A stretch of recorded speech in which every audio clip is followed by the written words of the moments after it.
Unlocking business growth, offshoring, advisory services, and creating capacity. That's the theme of this episode of Biz Bites for Thought Leaders, where we've got some very practical insights that you are going to love. Today, we're exploring how smart businesses are creating more capacity and profitability. We're joined by Wayne Findlay from the Backroom and Mark Jenkins of The Gap. These two guys have been in partnership for a little while together. They've known each other for a long time. Each other's businesses have been helping one another. They've even got a special offer that they're going to talk to, so you got to stay tuned for that part of the episode. But while this conversation is going to be particularly valuable for accounting professionals, there is something here for every business owner. Strategies to delegate effectively, creating more time for high-value work, and building stronger client relationships that transcend price competition. You're going to discover how combining offshoring with advisory services can transform your business model and help you achieve what Mark calls 3 freedoms: financial freedom, time freedom, and mind freedom. So let's dive into this episode of Biz Bites for Thought Leaders with Wayne and Mark.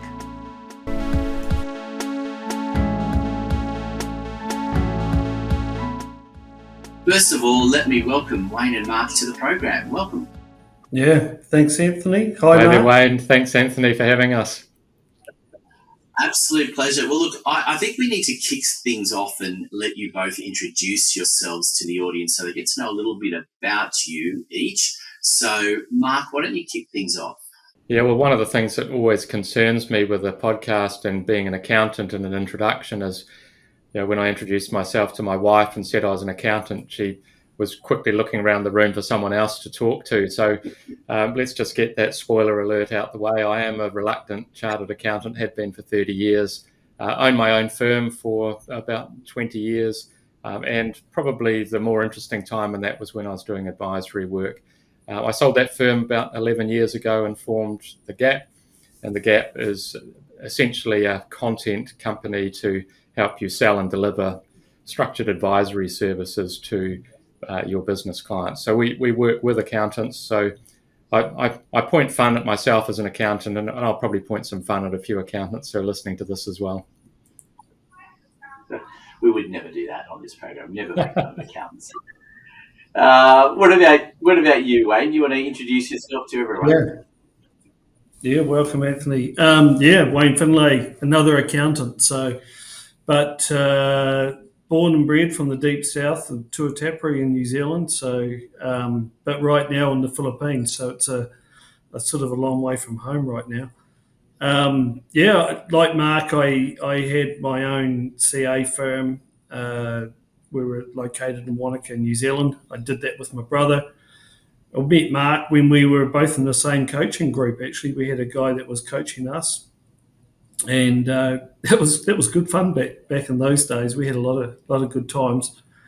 And like Mark, we sold our accounting firm. It was probably about 8 years ago to focus on our business now, the Backroom, which is an offshoring company based in the Philippines, and we focus on staffing for accountants across the globe. So gone for a new focus, but still dealing with accountants, and loving it. Now, before we delve into some interesting topics here, am I right in saying that a lot of the there is a crossover between how you got started, Wayne, and some of the work that you were doing alongside with Mark?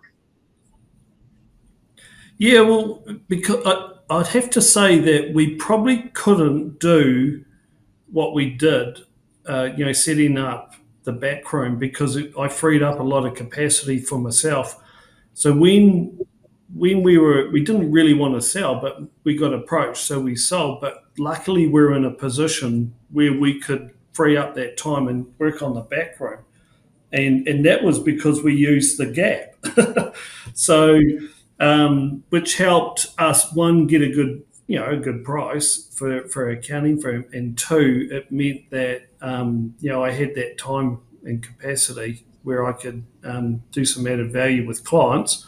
And we had a team offshore, which was, with another outfit, and that helped us, do what we're doing now, basically. So, yeah, it was a real crossover. And I love that because this is, ultimately business is about relationships, isn't it? And you don't know where these opportunities create themselves. I gather if we would have had this conversation 20 years ago, what you're doing now probably wouldn't be something that you would have thought of. Well, that's an interesting one. When you talk to people, especially, from down home in Tuatapere, which is, you imagine, the back blocks of Australia, this is sort of a bit like that. You try to explain what you're doing to them, and it's like, well, it's sort of, mind-blowing. So it's certainly interesting. And interesting from my perspective too, I think what's changed as well is that, so I sold out of my firm in 2014, and offshoring and outsourcing, I'd say, was in its infancy in those days. And when we started the Gap, we would have 100 accountants in a room at a masterclass, say at Auckland Novotel at the airport there, and we'd ask for a show of hands, how many people were offshoring or outsourcing. You might get out of 100 people, maybe 10 hands going up.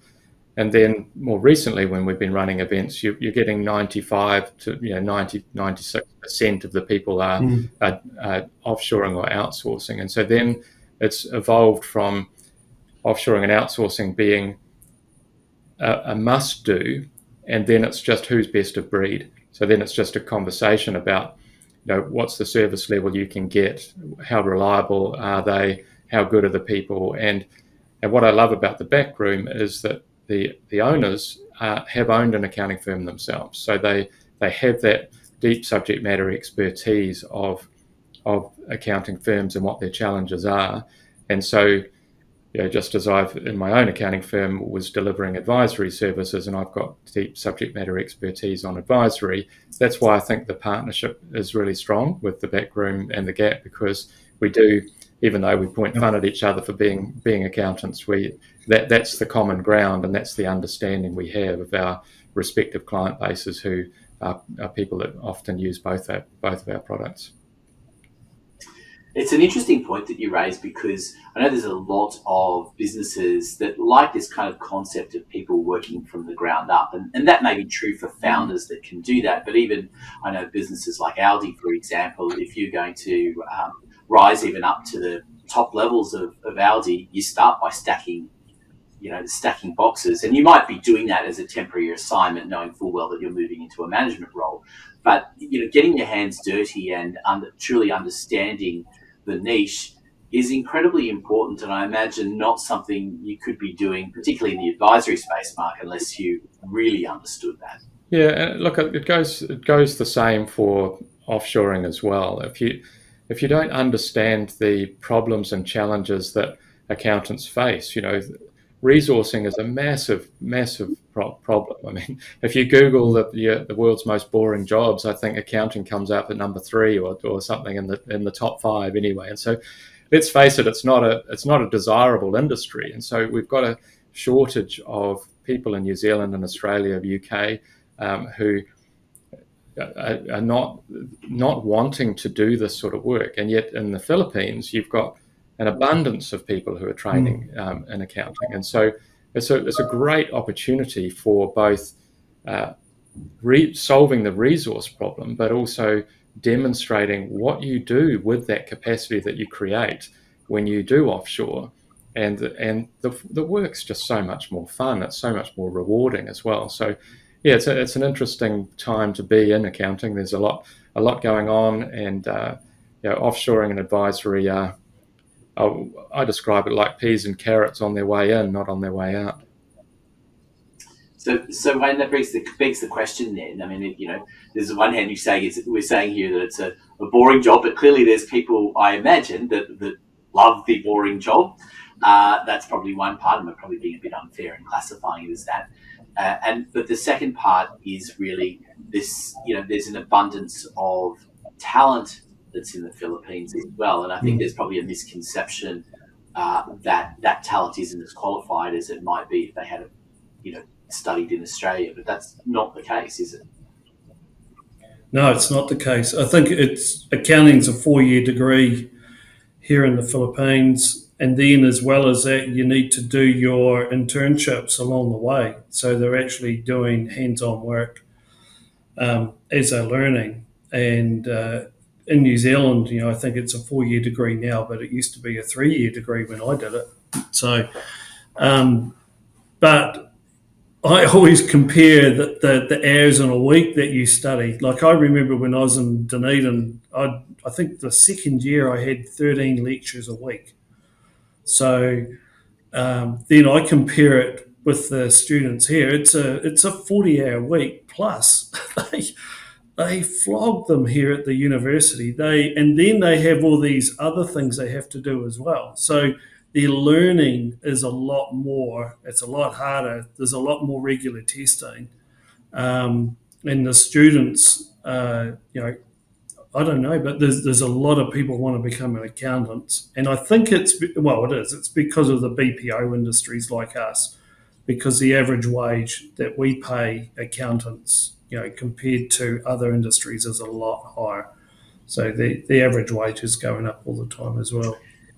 Well, we're seeing a lot of candidates that are accounting. Now, just for those listening in that might not be familiar with the term BPO, do you want to just explain that? We're actually a KPO to be really technical, but a BPO is a business process outsourcing, and a KPO is knowledge process outsourcing. So we're processing knowledge and sharing that out. So we're a service. That's what we're providing.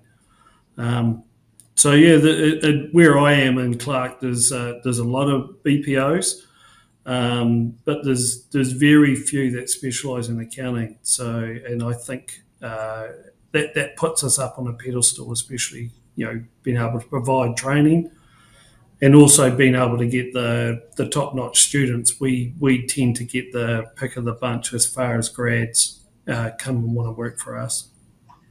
I wanted to just unpack a few things with what you're both doing, because starting with you, Mark, in terms of advisory, because this term advisory, which I love when I was sort of started thinking about it, because a lot of people might use the term consulting, and consulting carries a lot of negative baggage as a general word, whereas advisory tends to be a more positive used term, but it is more common perhaps in the accounting side of things. So tell me a little bit about what that is and why that is becoming such an important part of accounting practices. Yeah, it's a great question, Anthony, and I'm at risk of getting up on a soapbox here and talking about the ills of the word advisory, because it's actually been completely overused. And I'm a native speaker of Accountanese and Japanese as well, the language of the Gap, and I really don't like the term advisory, because really what advisory is in my definition, it's closer to business development. And if you define business development, if you look at Forbes, their definition of business development is providing enduring value from products, services, and relationships. So for me, that is a far better definition, business development services. But unfortunately, the people who didn't like the word salesperson have coined the term business development manager. And so when you say business development, it sounds like sales. And accountants don't like selling. They really don't like it at all. And so I suspect that the word advisory and business advisory services, I'm talking 35 years ago, and in one of the big four firms that I worked in, I was in the business advisory services, the BAS division.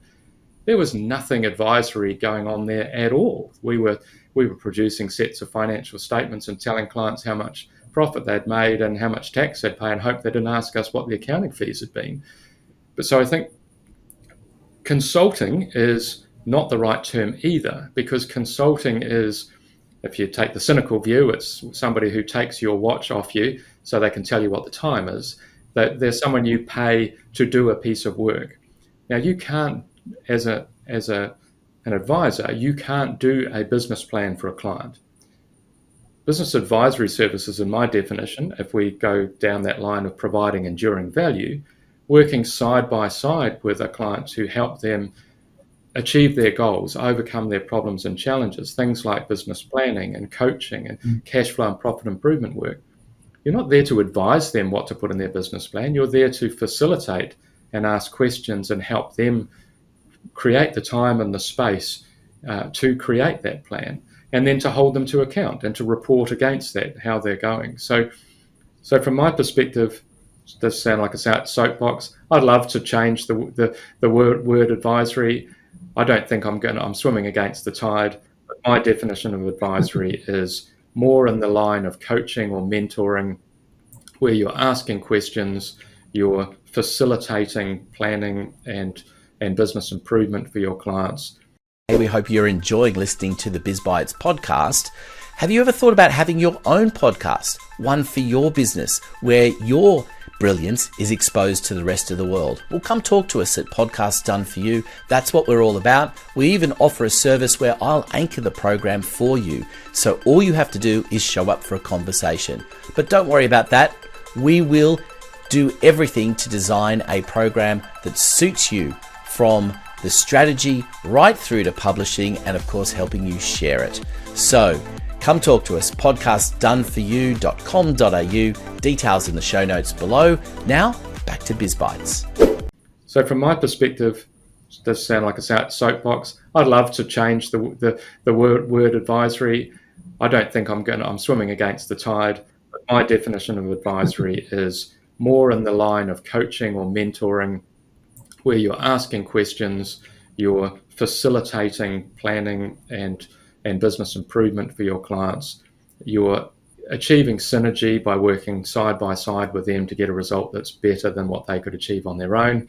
And you might use some technology to do that, but mostly it's about the human connection, the conversations you're having, the questions you're asking, and the dedicated time that you and the client are putting together to improve their business. So it's a very long answer to what advisory means in my world. But if we look at specific services, I'm talking business planning, accountability coaching, forecasting, management reporting, and really holding a client to account to achieve the goals that they want. So first of all, you have to get them to define what they are, and then you have to help them to get there. So that's a long explanation of what advisory is. No, I think it's really important to get it out there, and it really is interesting. We could go on for hours about the right terminology to use, and the trouble is often one term gets hijacked very quickly and becomes trendy and means something completely different to what it was intended in the Can just add there, Anthony, as well, because I know from the accounting perspective, when Scott and I first started, we were a bit scared of, can we do this business advisory? But the Gap certainly helped hold our hands with it, because what they had made it a lot easier. And I think there's a perspective out there that a lot of accountants think advisory, you need to have high knowledge, or you need to be special in certain areas. But for what we did with our clients was pretty basic. It was simple. It was helping our clients. It was what they wanted. It was what they understood, which is what we understood. So we didn't complicate things.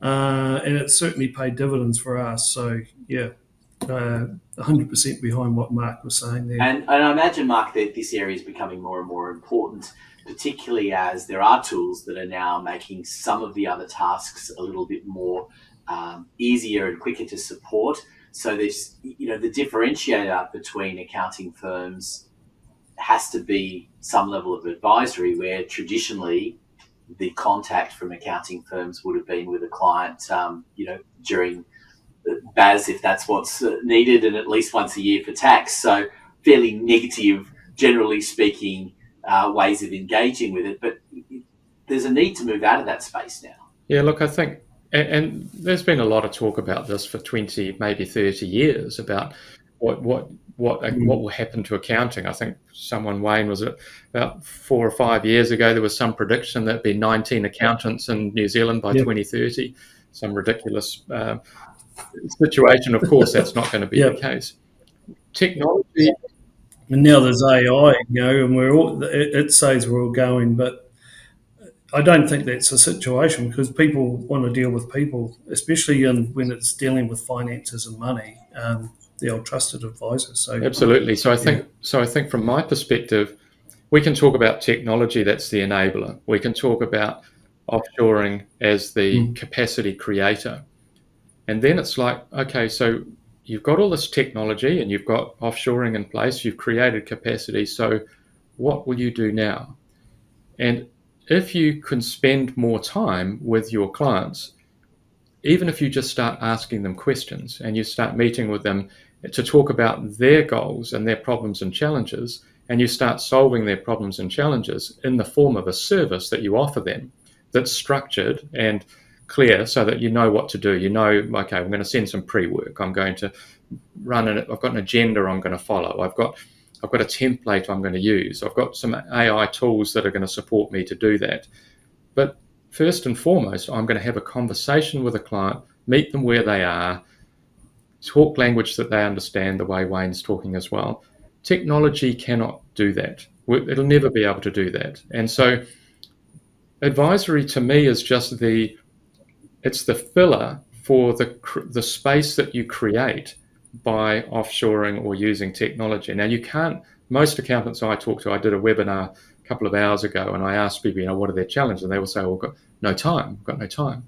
And so everyone's grappling with how do we create more capacity. Offshoring is the best way to create capacity. And you can offshore at multiple levels, with the Backroom. Now you've got skills right the way through the chain, Wayne, and perhaps you could talk about this as well. Well, yeah.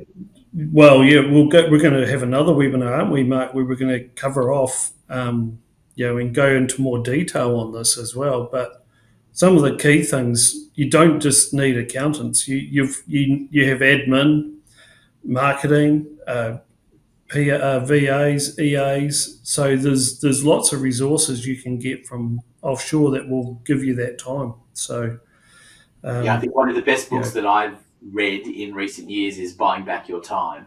The reason why you hire other people to do that, to create more space for the areas that not only you love doing, but hopefully are more profitable.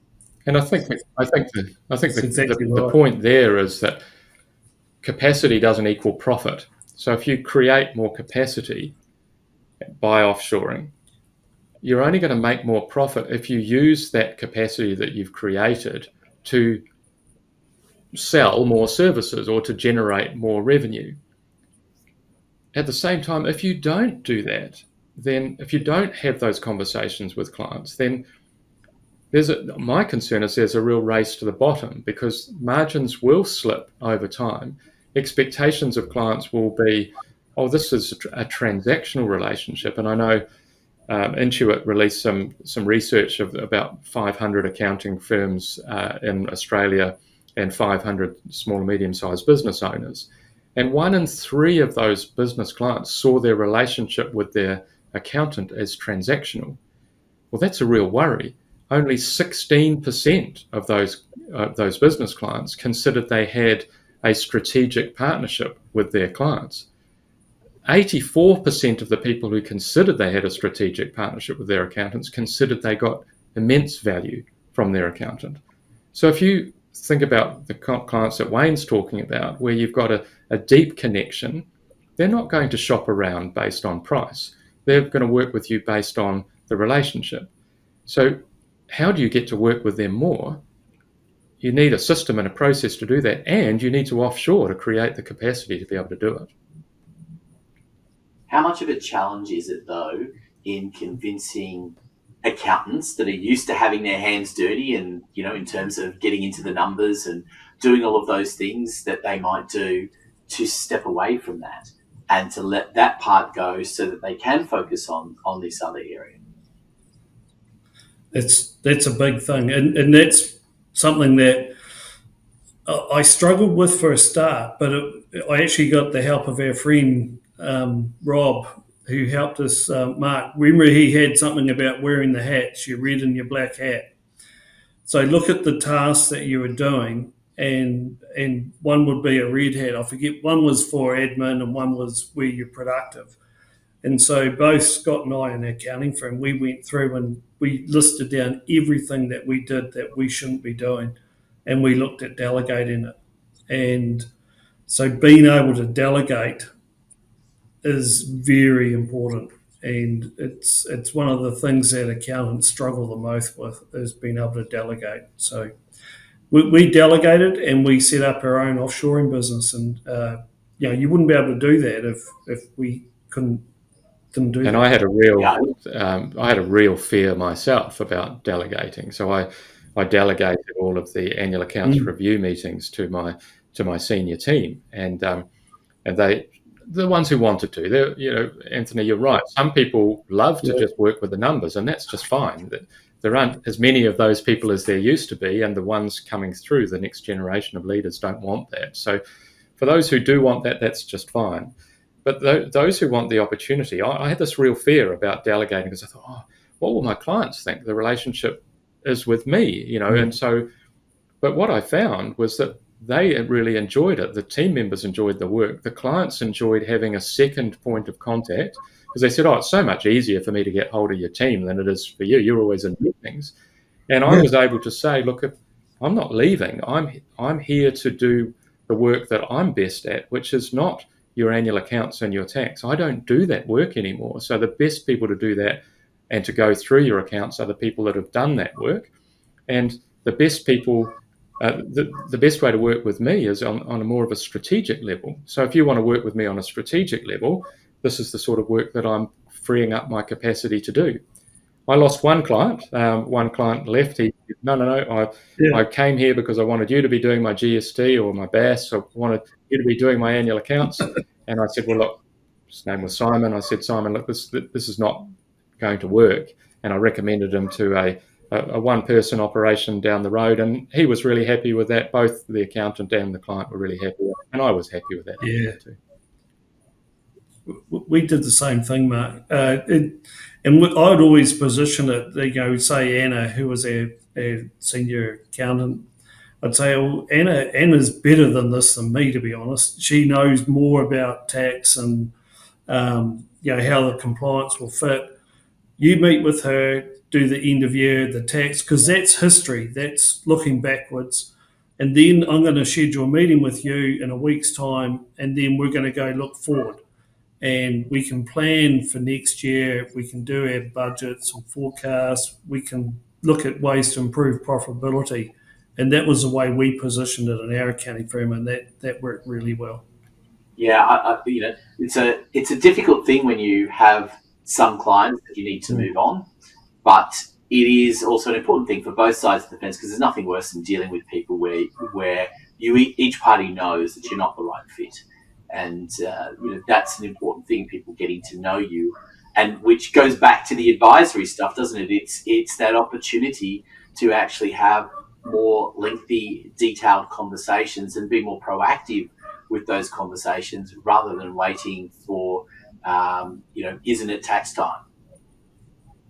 Well, it's a win-win as well, Anthony, because your accountants that are more senior, they always want, pay rises, and you want to pay them more. The trouble is, if you've given them work at a lower level, you can't justify the pay rises as if they were doing high value work, client meetings. Then it's a win-win. You can pay them more because you can actually charge out more. The client is feeling like they're helping more, so they don't mind paying that extra bit. So I see it as a win-win by delegating. And the other thing was, you're helping grow that person as well. So the fear was, can they handle that type of work? But we didn't struggle. We found out by giving them extra responsibilities, the senior team took that on board and grew with it. So it was a win-win scenario.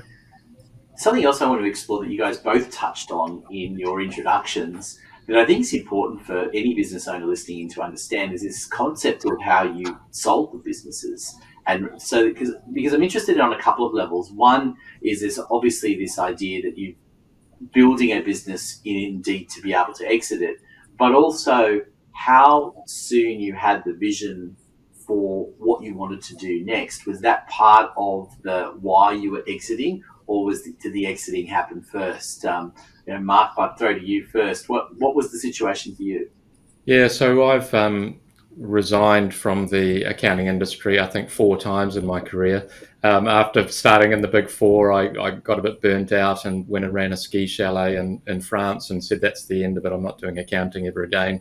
Actually, even before that, when I was in the Big Four firm, I was in the business advisory division. I didn't like that and got out and moved into the consulting business a couple of floors down. And then, when I came to sell my accounting firm, I just had enough. I'd been doing it for 17 years. I needed a new challenge, but I didn't know what I was going to do next. I just knew that I couldn't do this anymore. And so I exited again the accounting industry, and then found myself back in it again with the Gap. I didn't even believe there was a business with the Gap. I thought every accountant did this sort of thing, that they had templates and flow charts and agendas and pre-works and proposals, and I thought that was what everyone had. And it was my co-founder, the Brown Rig, who said, I think there's a business here. So that's how the Gap was formed, quite by accident. Vid was helping me with the brokering of my business. So I wasn't itching to do this sort of work. I love it now, but I certainly wasn't itching. I'm not sure, Wayne, what came first for you. Yeah, well, the Backroom came first, but luckily, we'd worked with the likes of you and Rob, and one of the things that we were working on was being able to, for a good business to exist, it can't be relying on you. It's got to be able to run on itself. And that was something that Scott and I had worked on quite a lot. And so the business did work, without us. There was some certain things, from a director and board level that we had to do, but we'd set the business up so it could run, pretty simply without us there. And that made it quite easy for a transition. When we got approached, we looked at it and said, oh yeah, we should. Because at that stage, Backroom was in its infancy. I was focusing on that, and Scott was focusing more on the accounting. And then, we said, oh yeah, let's sell. And we'll double down on the Backroom. And, I think at the time we sold, we had close to 30 employees offshore, maybe 35. And now today, we're like close to 600. So it's certainly paid off.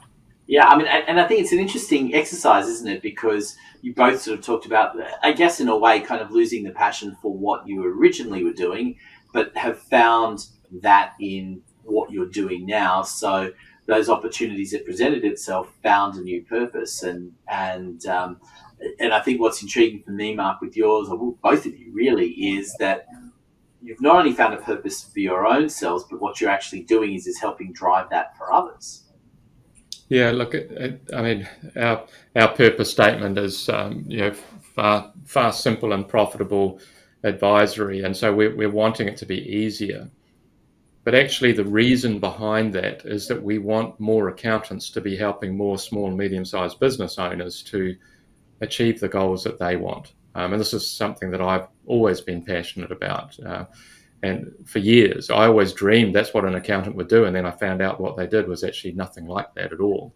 I used to feel like a bit of a leech. I'd go down through the profit and loss statement of a client set of accounts and try and skip past the accounting fees line because I was worried about what the client might say about how high the accounting fees were. And I thought, I'm just taking a little bit of their profit and not really adding any value. So I had a real driver to want to help more. On the back of my business card, I had make more money, pay less tax, and have a great lifestyle, because that was the passion I had, was to help my clients to achieve that. And the Gap community is full of people who feel the same way, who want that for themselves and for their clients. And when accountants realize that by giving those outcomes to their clients, we talk about the 3 freedoms, financial, time, and mind freedom. If you help your clients to achieve those freedoms, then they in turn will reward you and you'll achieve those freedoms yourself.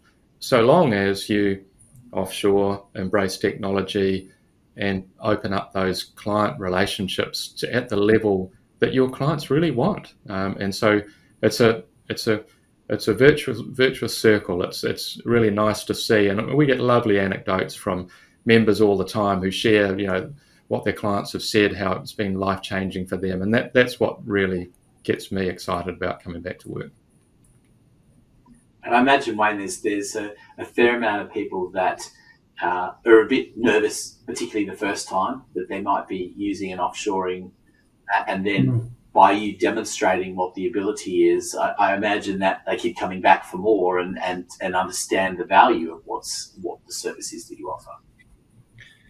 Yeah, to hiring your first employee offshore is your hardest.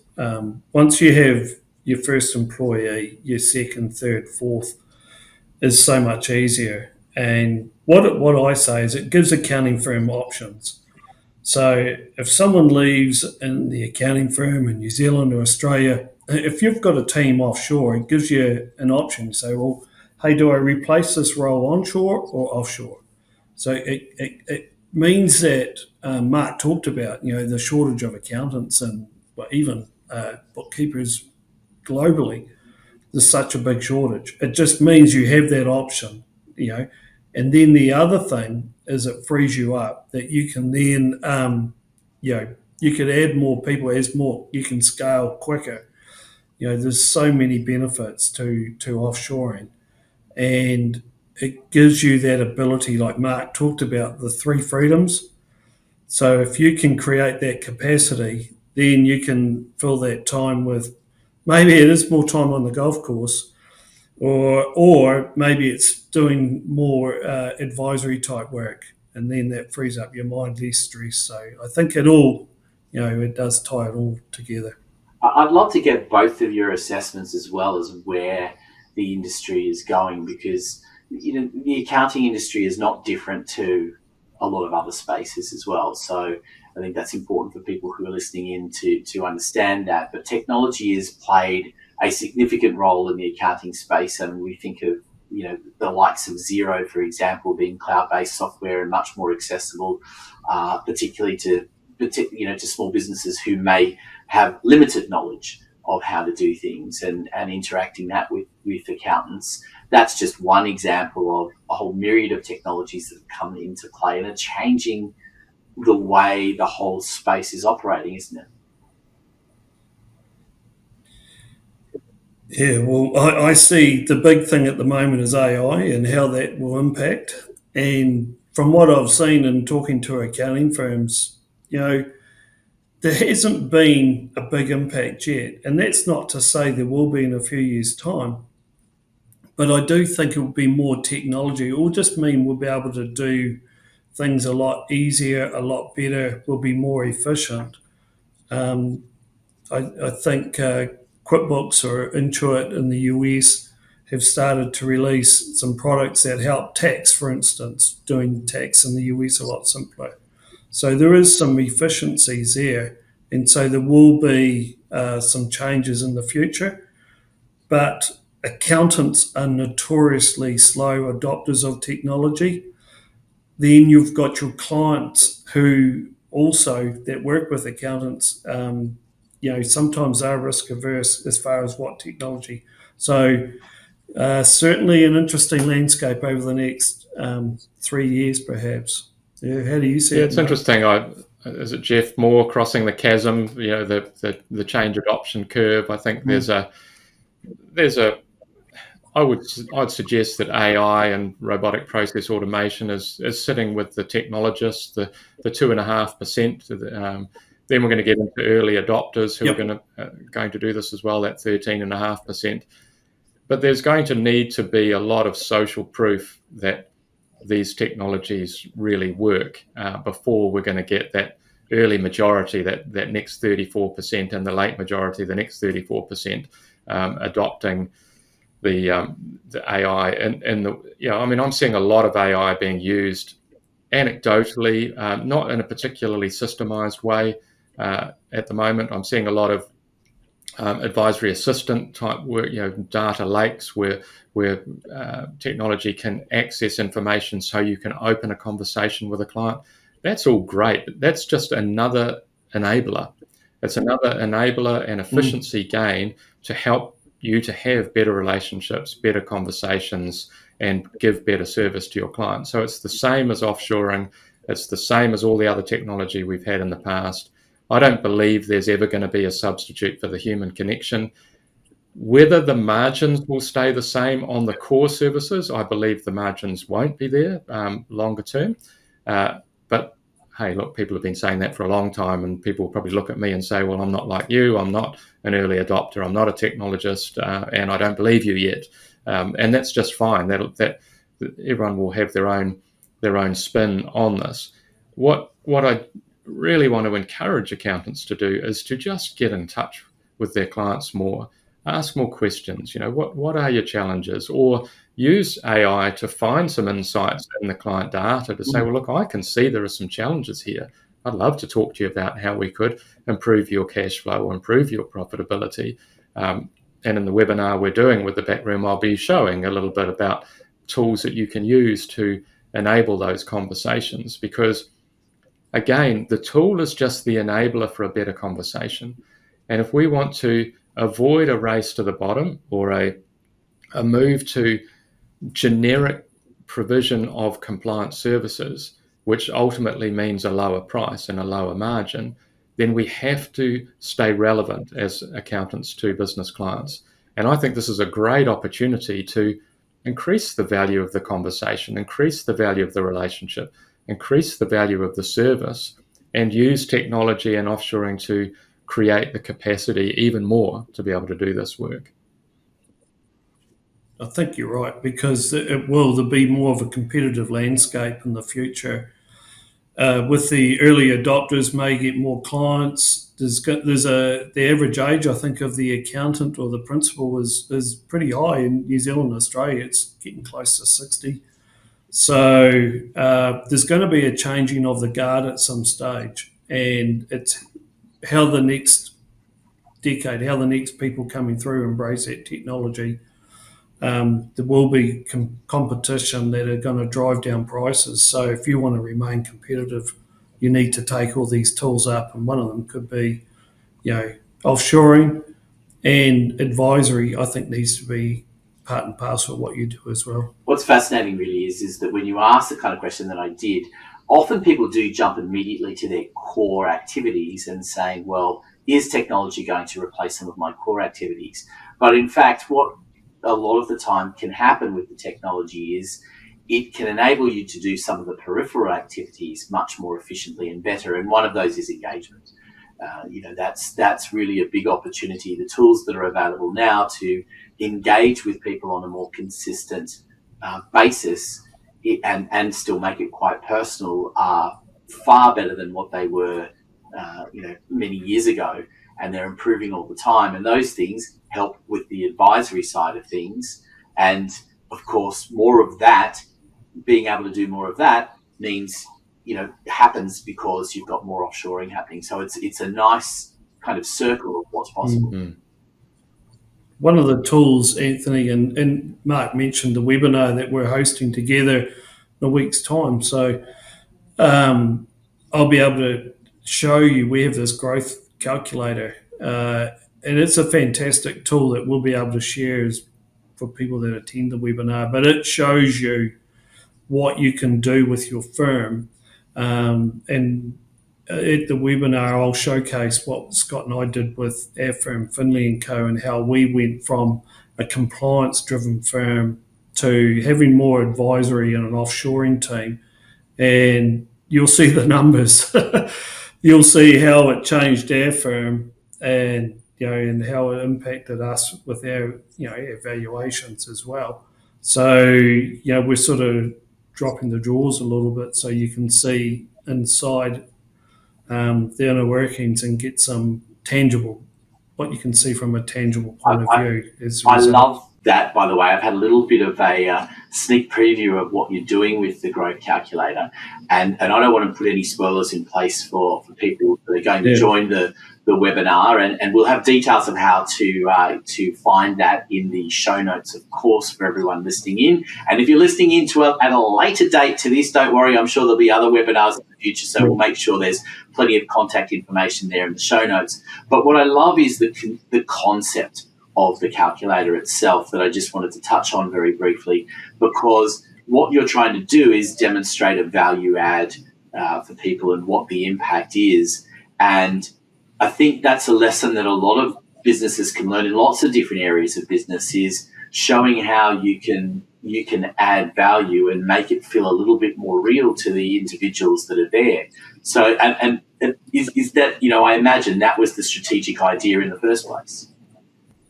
Yeah, well, we wanted to show how we did it in our accounting firm, and we looked back at where we were, and we went through our numbers, probably 10 years ago, and then up until the date when we sold, and we sort of compared them, and then we put in the key drivers of what was changing those results, and we built the calculator around that. And one of the key things, well, you'll see that in the webinar, was advisory, being able to fulfill the capacity. So, yeah, you'll be able to see that in detail, and we can help you run through that sort of stuff. Just give everyone the quick brief outline what will be the webinar and as the starting point. Right. So, yeah, we're really keen to, it's interesting. Wayne's going to be talking, and I'll let him share what he's doing, but showing value to the accounting firm. I'm going to be showing how accountants can show value to their clients, and so that the sale of an advisory service is a no-brainer. So that, because accountants find it difficult to sell, and they also love structure and system and process. So I'm going to show a little tool that we use called the Value Gap Calculator, which showcases the power of what's possible, starting with a set of annual accounts, so linking this to an onboarding meeting or an annual accounts review meeting, and really changing up that strategy so that in that meeting, like Wayne was talking about, you're covering the history and looking backwards, and then in the second half of the meeting, you're looking forwards, using a tool that the client can see the power of what's possible and has the option then to engage with you in the services that will deliver those outcomes: increased cash flow, increased profit, increased margin, increased sales, and how you can do that. So I'm really excited about that, because just as the Backroom's tool is really easy and user-friendly to use, so is ours. And we've been talking all of this podcast about using technology as the enabler. And we both have great tools that are easy to use and can really show great value. But Wayne, tell us about what you're going to showcase. Yeah, well, I think we put some of the wording around this webinar as 1 + 1 = 3, which is a great accounting sort of, there's a joke around that too. We'll tell that joke later. But it's really showing how offshoring and advisory add up to a lot more than, two. So, and in the calculator, I think that showcases that completely. So I'm going to take people through a scenario in the calculator, and we're going to talk about really how different ways you can, in different roles you can offshore. And then at the end of it, with the capacity that you're freed up, what sort of things you could do with advisory, and talk about the things that Scott and I did in our accounting firm that really made some huge dividends for us and really added value, like exponential value to our business. Fantastic. Well, look, again, we've got all the details in the show notes about that. Just to wrap things up, a question for each of you to answer that I like to ask all of my guests. What's the aha moment that clients have when they come to work with you that you wish more people knew they were going to have? So let's kick us off, Mark. I think it's that I don't have to sell to my clients to do advisory. I just have to sit side by side with them and understand what their goals are and what their problems and challenges are, and to combine their expertise with mine as the accountant, or the person listening, yours as the accountant, so that 1 + 1 = 3 works for the accountant speaking to their clients as well. That's the aha moment. I don't have to sell this. My clients will be asking for it if I could just show them the art of what's possible. Fantastic. And what about for you, Wayne? Yeah, well, from the offshoring perspective, I think it's our people. So when a client gets to experience our team here in the Philippines, they sell themselves basically because it's funny. It's just the mindset here in the Philippines, the work ethos, the willingness to just do beyond, go above and beyond what they require. So, yeah, once a client, once they get involved with us and our team, yeah, they never look back. They just keep on adding more stuff. Fantastic. Look, I've really appreciated both of the insights from you. So much to cover and so many interesting stories to tell as well that you've had along the way. So I know there's a lot of value that people are going to get out of the webinar that's coming up. So again, people pay attention to the show notes. And if you've missed it, I'm sure there's another one going to come up as well. So it will also include all the regular contact information for both of you. But for now, thanks so much for being part of Biz Bites for Thought Leaders. Really appreciated you being on the show. Yeah, thanks, Anthony. Yeah, thanks Anthony Mark. and Wayne. It's great talking to you. All right, everyone. Thank you for listening in. And of course, don't forget to subscribe so you never miss an episode of Biz Bites for Thought Leaders. We'll see you next time. Hey, thanks for listening to Biz Bites. We hope you enjoyed the program. Don't forget to hit subscribe so you never miss an episode. Biz Bites is proudly brought to you by Podcasts Done For You, the service where we will deliver a podcast for you and expose your brilliance to the world. Contact us today for more information. Details in the show notes. We look forward to your company next time on Biz Bites.